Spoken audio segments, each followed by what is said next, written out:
Tu as le droit. Nous sommes tous différents, enfants, parents et grands-parents, avec des désirs, des caractères et surtout des besoins différents. Cette différence fait la richesse de l'humanité. Qu'est-ce qu'une convention? Une convention est un accord entre plusieurs pays. Quand un pays signe une convention, il s'engage à les respecter et les appliquer dans la vie quotidienne. Quel est le but de cette convention? Cette convention a pour but de garantir aux enfants handicapés les moyens de participer pleinement à la vie en société, leur permettre de grandir, de s'éduquer et de se soigner en toute sécurité. Elle décrit tous les droits des enfants handicapés et propose des règles pour les mettre en pratique. Chaque pays qui se joint à la Convention accepte de respecter ces règles.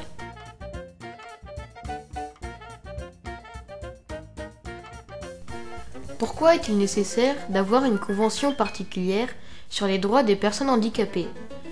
Pour reconnaître que toutes les personnes humaines ont les mêmes droits, y compris les enfants handicapés. Pour garantir un respect mutuel des droits de chacun. Pour assurer que les lois et les règlements d'un pays protègent pleinement les droits des personnes handicapées. Pour aider à faire appliquer les droits des personnes handicapées et pour servir de guide au gouvernement et aux familles dans ce même but. Que veut dire être handicapé? Une personne handicapée est par exemple une personne malvoyante ou malentendante, une personne qui a du mal à apprendre à marcher ou ne peut marcher. Mais il y a bien d'autres handicaps et tous ne sont pas visibles extérieurement. Qu'est-ce que le droit? Le droit est une notion abstraite. Avoir des droits permet à chacun une liberté d'action, mais signifie également que les autres doivent tout mettre en œuvre pour que tu puisses vivre heureux, en bonne santé et en sécurité. Bien évidemment, ils sont aussi obligés de respecter ces mêmes droits pour les autres. Les droits assurent à chacun une liberté égale. Tous les enfants ont les mêmes droits. Tous les droits mentionnés sont également importants. Pourquoi les droits sont-ils importants? En respectant les droits des autres, tout le monde participe à la création d'un monde plus honnête, plus juste et plus pacifique. Qu'est-ce que l'aménagement raisonnable? Parfois, il est nécessaire de modifier les locaux, les règles ou le comportement des gens pour assurer aux enfants handicapés la possibilité de jouer, apprendre et participer à la vie quotidienne. Dans des cadres raisonnables, et si cela s'avère possible, il convient de modifier, de transformer tout ce qui empêche la personne handicapée de participer à la vie sociale. C'est ce qu'on appelle l'aménagement raisonnable.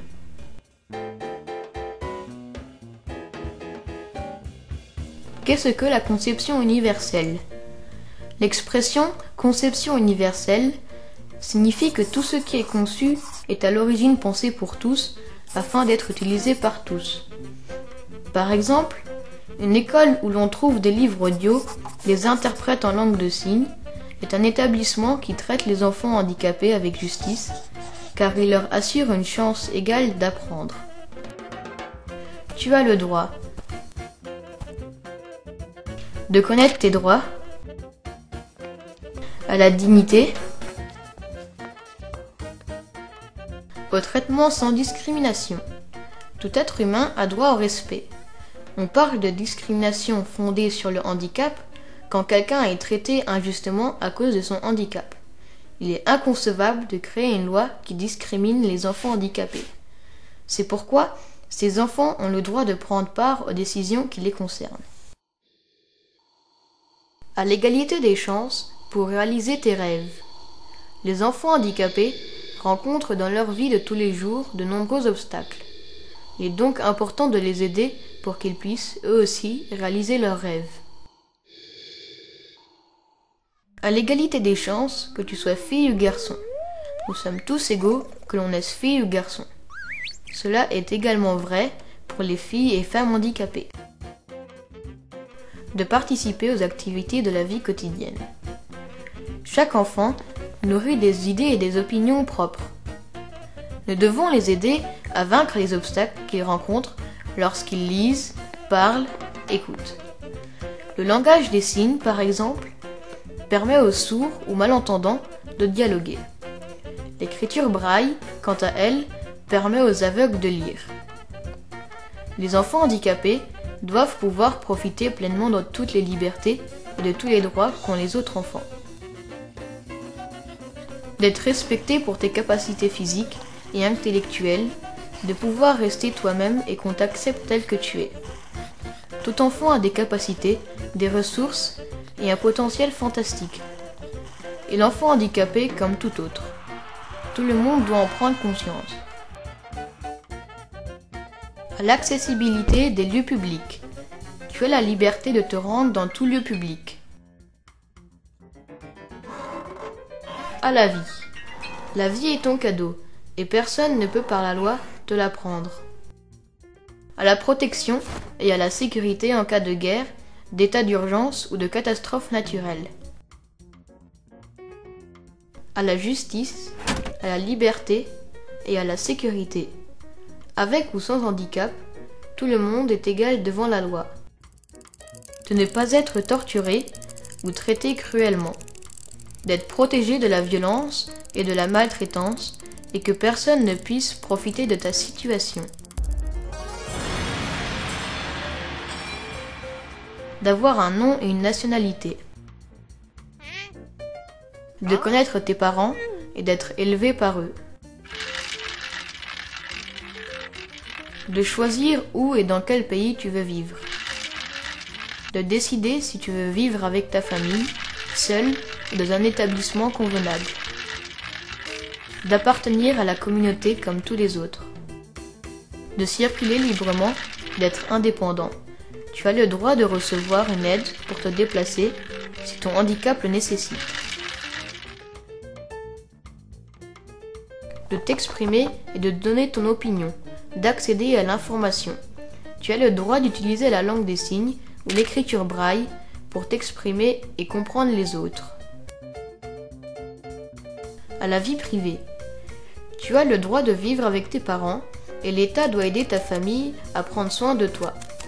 Si tu ne peux pas vivre avec tes parents, c'est à l'État de t'aider en te permettant de vivre avec d'autres membres de ta famille ou en te trouvant un endroit qui pourra t'accueillir.